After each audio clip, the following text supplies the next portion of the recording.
Assalamualaikum warahmatullahi wabarakatuh. Halo anak-anak semua. Hari ini kita akan belajar tema 1, subtema 2, pembelajaran ketiga. Sudah siap ya untuk belajar hari ini? Kalau sudah siap, yuk kita mulai belajarnya. Nah, perhatikan peta Indonesia berikut. Di sini ada 2 peta Indonesia. Ya, tapi apa ini bedanya? Nah, kalau yang atas ini disebut dengan peta umum. Peta Indonesia yang atas nih namanya peta umum. Peta Indonesia yang bawah ini namanya peta khusus.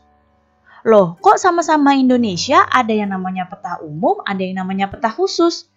Nah, simak selanjutnya. Peta umum itu adalah peta yang menggambarkan suatu daerah secara umum. Contohnya, ada ibu kotanya, kenampakan alamnya, atau kenampakan buatan di daerah tersebut. Misalnya, di peta ini, di Pulau Jawa, kenampakan alamnya ada gunung apa saja. Di Sumatera ada danau apa saja. Nah, itu peta umum. Atau kenampakan buatan, misalnya di Pulau Jawa ada waduk apa, kemudian kenampakan alam kalau di Papua ada gunung apa, terus ibu kotanya Kalimantan Tengah itu apa, itu ada di peta umum. Jadi peta yang secara umum menggambarkan suatu daerah, atau di sini peta yang menggambarkan Indonesia secara umum, itu namanya peta umum.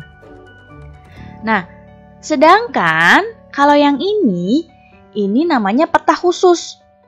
Peta khusus itu adalah peta yang menggambarkan hal-hal khusus dari suatu daerah. Misalnya nih yang digambar, ini adalah peta kepadatan penduduk Indonesia. Di sini bisa kamu lihat warnanya beda-beda kan? Ada yang warna orange, ada yang orange muda, ada yang hijau. Nah, di sini bisa kita lihat, oh ada juga yang merah. Kalau yang warnanya merah ini yang kepadatan penduduknya tinggi. Yang warnanya hijau ini, hijau muda, ini kepadatan penduduknya rendah. Jadi, peta khusus seperti ini adalah peta yang khusus untuk menggambarkan sesuatu dari daerah tersebut. Jadi, hal khusus apa? Ada peta khusus yang digunakan untuk menggambarkan flora dan fauna di suatu daerah. Di Pulau Sumatera flora faunanya ada apa saja. Kemudian di Jawa ada flora dan fauna apa saja. Ada juga peta persebaran suku. Nah, itu namanya peta khusus ya. Jadi bedanya kalau peta umum itu menggambarkan Indonesia, daerah Indonesia ini secara keseluruhan. Kalau peta khusus itu menggambarkan hal-hal khusus dari suatu daerah atau dari Indonesia ini secara khusus. Yang ditampilkan di sini adalah peta kepadatan penduduk. Jadi khusus untuk menggambarkan kepadatan penduduk yang ada di Indonesia. Nah, ada di sini peta suku bangsa di Indonesia. Nah, tadi kan peta ini ya, yang sebelumnya peta kepadatan penduduk. Kalau ini adalah peta suku bangsa di Indonesia. Coba, kalau peta suku bangsa ini peta umum atau peta khusus ya? Betul, ini adalah peta khusus. Bisa kamu lihat di sini banyak suku bangsa di Indonesia ini tersebar ya. Misalnya di Pulau Sumatera itu ada suku Nias, Batak, Minangkabau, Melayu, Aceh. Di Pulau Jawa ada suku Betawi, ada Sunda, ada Jawa, Madura. Di Pulau Papua ada suku Dani, ada suku Asmat ya.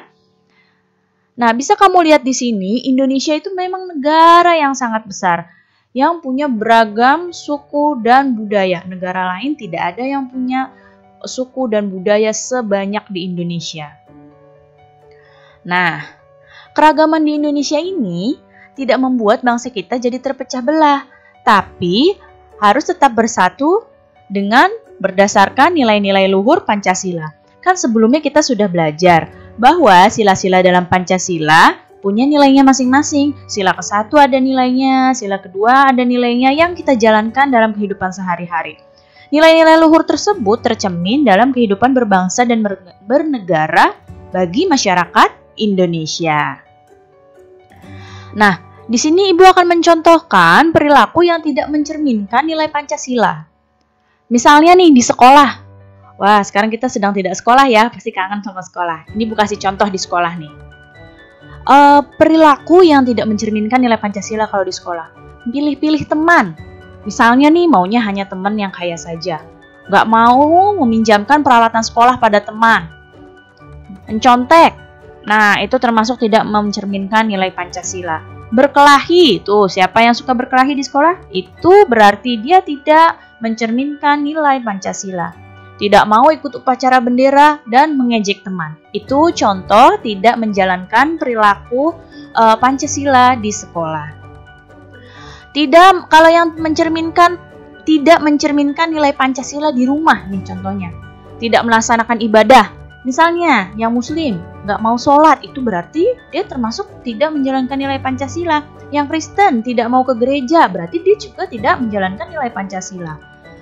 Kemudian tidak mau berbagi makanan pada adik. Bermalas-malasan, nggak mau bantuin orang tua, itu ya tidak menjalankan nilai Pancasila. Membantah orang tua, terus memaksakan kehendak pada keluarga, dan berbohong. Ya, itu contoh-contoh tidak menjalankan nilai-nilai Pancasila. Kalau di masyarakat, bagaimana perilaku yang tidak mencerminkan? Misalnya, kalau ada tetangga sakit nggak mau menjenguk, suka pamer, mencuri, melakukan kekerasan. Nah, ini ada beberapa contoh perilaku yang tidak mencerminkan nilai Pancasila. Perilaku-perilaku ini tidak boleh kalian lakukan di dalam kehidupan sehari-hari, ya. Nah, Indonesia itu kan bangsa yang besar. Sebenarnya ada beberapa faktor yang membuat Indonesia itu jadi sebuah bangsa yang besar. Yang pertama, faktornya adalah nilai-nilai luhur yang hidup di tengah masyarakat. Masyarakat Indonesia itu masih menjalankan Pancasila dengan baik. Nah, banyak lagi nilai-nilai kebaikan yang masih dijalankan dalam kehidupan masyarakat. Kemudian, faktor yang Indonesia jadi sebuah bangsa yang besar. Wilayahnya Indonesia itu luas dan berupa kepulauan. Wah, tidak ada negara lain yang wilayahnya banyak kepulauannya seperti di Indonesia. Itu merupakan suatu kekayaan tersendiri bagi Indonesia. Kemudian, letak geografisnya Indonesia itu strategis. Yang selanjutnya, besarnya jumlah penduduk. Ini bisa menjadi suatu nilai tambah bagi Indonesia. Dan yang terakhir, beragamnya suku, agama, ras, dan golongan di Indonesia. Nah, dengan segala perbedaan ini, Indonesia harus tetap bersatu, harus tetap rukun demi keberlangsungan bangsa kita, ya, demi keharmonisan bangsa kita. Baik, cukup sekian ya penjelasan Ibu kali ini. Mudah-mudahan kalian dapat mengerti. Sampai bertemu lagi anak-anak semua. Wassalamualaikum warahmatullahi wabarakatuh.